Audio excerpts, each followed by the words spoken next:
अस्सलाम वालेकुम dear students. आज का जो हमारा टॉपिक है वो एवोल्यूशन के चैप्टर को हमने शॉर्ट वाइज और एमसीक्यूज वाइज जो है ऑब्जेक्टिव वाइज जो है वो पढ़ना है। ठीक है, लास्ट लेक्चर में हमने एवोल्यूशन के चैप्टर को फुल कवर कर लिया था। लिंक जो है वो डिस्क्रिप्शन में आपको दे दूंगी। ठीक है, सबसे पहला जो क्वेश्चन आ रहा है यहाँ पे बहुत ही important, define evolution. Evolution basically होती क्या है?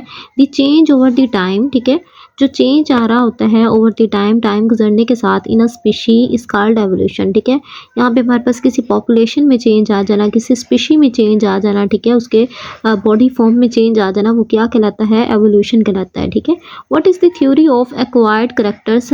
जो थ्योरी थी एक्वायर्ड करेक्टर्स की वो क्या थी? ठीक है, Lamarck believe that organism develop new organs और मॉडिफाई एग्जिस्टिंग ऑर्गन्स, ठीक है, due to the environmental problems. ठीक है, कुछ इन्वायरमेंटल प्रॉब्लम के आने की वजह से क्या होता है कि ऑर्गेनिज्म जो है वो अपने न्यू ऑर्गन्स को जो है डेवलप कर लेते हैं और मॉडिफाई कर लेते हैं एग्जिस्टिंग ऑर्गन्स को। जो पहले वाले यानी कि ऑर्गन्स थे उनको वो मॉडिफाइड फॉर्म में ले आते हैं, उनमें जेनेटिक चेंज आ जाता है। ठीक है, thus the organs changes according to the need, यानी कि उनके जो ऑर्गन्स हैं जो जिस तरह की उनको नीड होती है इन्वायरमेंट के मुताबिक जो है वो अपने ऑर्गन्स को जो है वो डेवलप कर लेते हैं। ठीक है, what was the objection on Lamarckism? Lamarckism पे क्या ऑब्जेक्शन थी? This mechanism lack reasonable evidences, यानी कि इस मैकेनिज्म में रीजनेबल एविडेंसेस नहीं थे। ठीक है, इसका जो थ्योरी थी उसके अंदर रीजनेबल एविडेंसेस नहीं थे, जिसकी वजह से इस पे ऑब्जेक्शन की गई। The changes are pass to the next generation by gametes. ठीक है, for example change in the neck of giraffe does not occur in the genetic material, so it can not be transfer to the next generation. Basically क्या होती है कि जो हमारे पास जो changes हैं वो एक जनरेशन से दूसरी जनरेशन में जो है वो पास आउट होती हैं, किसके ज़रिए? गैमेट्स के ज़रिए। एग्जाम्पल उन्होंने दी है जिराफी की। ठीक है, change in the neck of giraffe, यानी कि ये हमारे पास जो है जेनेटिक मटेरियल से नहीं अकर हुआ। ठीक है, क्यों? क्योंकि हमारे पास जो जिराफी थे वो शॉर्ट नेक वाले भी थे और उन्होंने क्या किया, लॉन्ग नेक जो है वो अपनी डेवलप कर ली इन्वायरमेंट की वजह से। तो so it can not be transfer to the next generation, की नेक्स्ट जनरेशन में जो है वो पास आउट नहीं हुआ।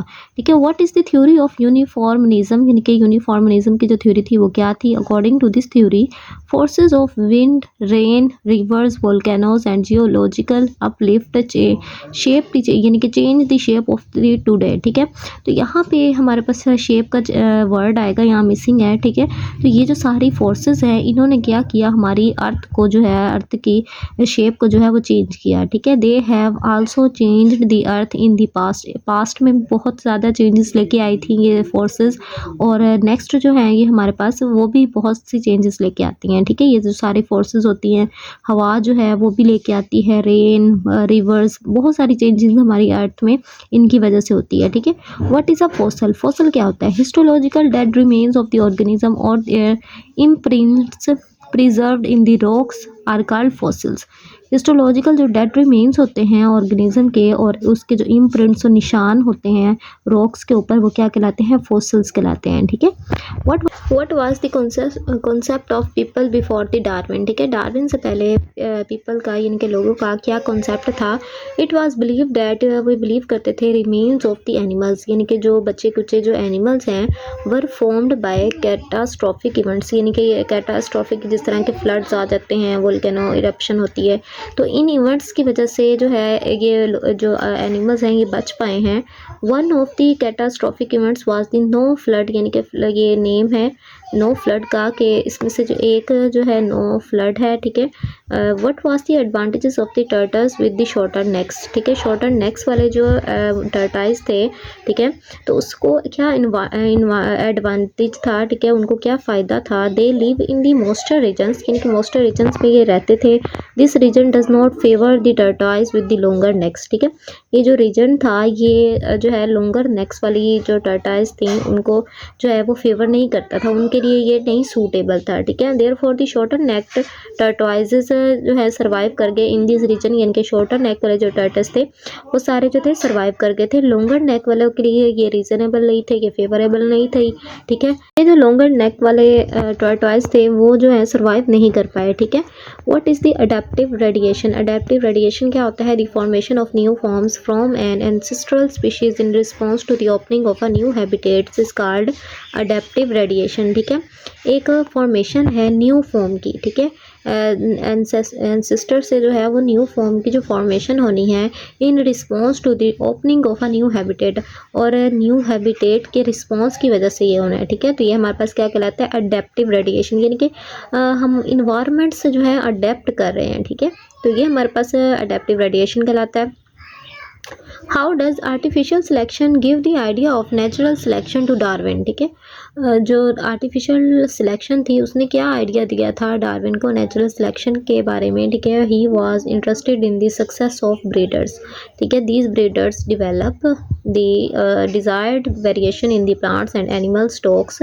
It is an artificial selection of trades.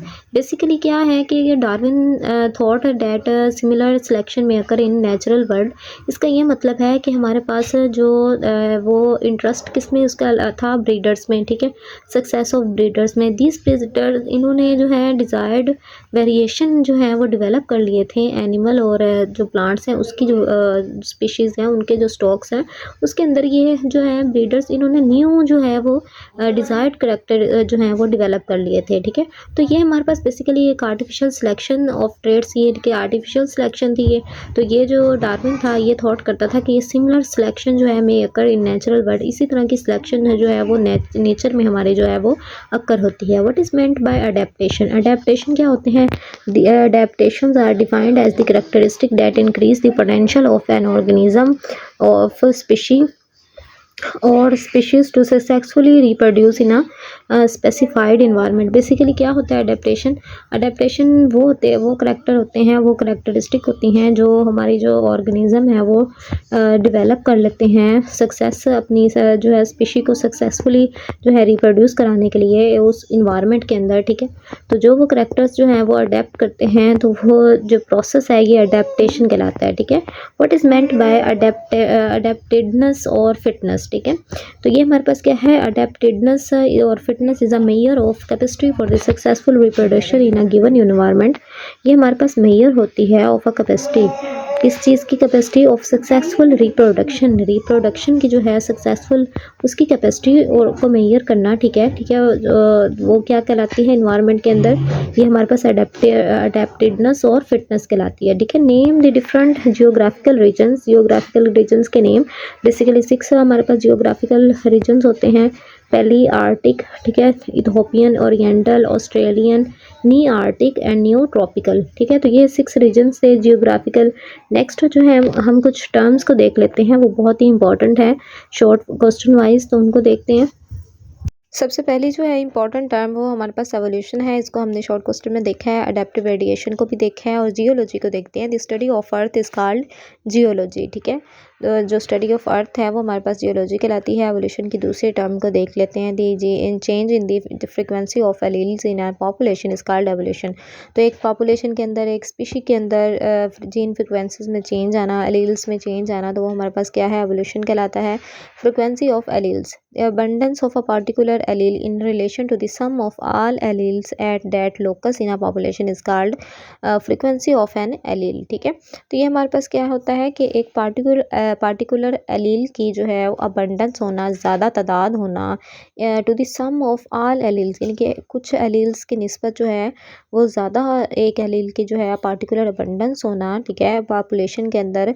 तो ये हमारे पास क्या कहलाता है? फ्रिक्वेंसी ऑफ एलील कहलाता है, ठीक है। जीन पूल हमारे पास क्या है? The total genes of a trait in a population are called gene pool, ठीक है।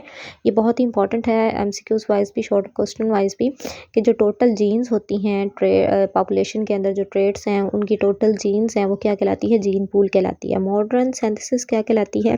The combination of principles of population genetics and Darwinism theory, evolutionary theory is called modern synthesis. हमारे पास जो पहले वाले प्रिंसिपल थे पॉपुलेशन जेनेटिक्स के और Darwin की जो एवोल्यूशनरी थ्योरी थी उसका जो मिक्सचर है वो हमारे पास क्या कहलाता है? Modern synthesis. पॉपुलेशन जेनेटिक्स को देखते हैं। The study of the genetic events in a gene pool is called population genetics, ठीक है। तो हमारे पास जो पॉपुलेशन जेनेटिक्स है वो क्या है कि जेनेटिक इवेंट्स जो हैं जीन पूल के अंदर जो उसकी जो स्टडी है वो पॉपुलेशन जेनेटिक्स कहलाती है। ठीक है, जेनेटिक ड्रिफ्ट। ठीक है, जेनेटिक ड्रिफ्ट हमारे पास क्या होता है, the change in the gene frequencies by chance is called genetic drift.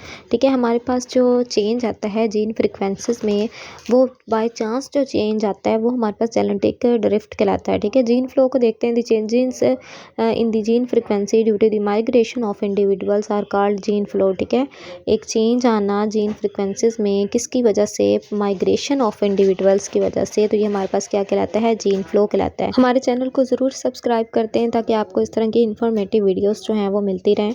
Next हम देखते हैं एमसीक्यूज को। अब हम ऑब्जेक्टिव को देख लेते हैं। फर्स्ट ऑब्जेक्टिव है हमारे पास, comparative anatomy was studied by. तो हमारे पास कंपैरेटिव एनाटॉमी को किसने स्टडी किया था, बोफन ने। ठीक है, theory of acquired characters was put forward bye. ठीक है, ये हमारे पास जो थ्योरी थी एक्वायर्ड कैरेक्टर्स की वो किसने दी थी, तो ये लमार्क ने दी थी। ठीक है, ठीक है, लमार्क पब्लिश्ड हिज थ्योरी इन 1802। ठीक है, ये अपनी थ्योरी को उसने 1802 में पब्लिश किया था। The age of Darwin at the end of voyage. ठीक है, उसके जो एंड था वोवेज का, उसके सफ़र का, तब उसकी एज कितनी थी, 27। On the origin species by means of natural selection was published in। ये हमारे पास जो था जो बुक थी on the origin species by means of natural selection, ये कब पब्लिश हुई थी, 1859 में। ठीक है, principles of geology was the book of. ठीक है, प्रिंसिपल ऑफ जियोलॉजी किसकी बुक थी, लाइल की। Theory of uniformism was developed by. Theory of uniformism जो थी वो हटन ने जो है वो डेवलप की थी। नेक्स्ट हमारे पास क्या है, गैलापागोस आइलैंड जो थे इज़ नेम्ड ऑन। ठीक है, इनके नेम जो था वो किससे रखा गया था, टर्टवाइज से। Number of species of finches are. ठीक है, फिंचेस की जो स्पीशीज थी वो कितना उनका नंबर था, 14। ऐसे on the principle of population was published by Malthus. ठीक है, माल्थस जो था उसने ही जो था प्रिंसिपल ऑफ पॉपुलेशन पे ऐसे जो है वो पब्लिश किया था। North America is present in the region. ठीक है, जो नॉर्थ अमेरिका है वो किस रीजन में होता है, वो हमारे पास नी आर्टिक रीजन में होता है। ठीक है, Pakistan come with in the region, Pakistan किस रीजन में आता है, ओरिएंटल में आता है। Africa includes in Ethiopian. तो मेरा जो है आपसे एक क्वेश्चन है, आपने ये कमेंट में मुझे बताना है कि इंडिया जो है वो किस रीजन में आता है। ठीक है, the total number of regions are 6। ठीक है, होप सो आपको ये वीडियो पसंद आई होगी। नेक्स्ट चैप्टर के एमसीक्यूज और शॉर्ट क्वेश्चंस के साथ मिलेंगे। Thanks for your support. अल्लाह हाफिज़।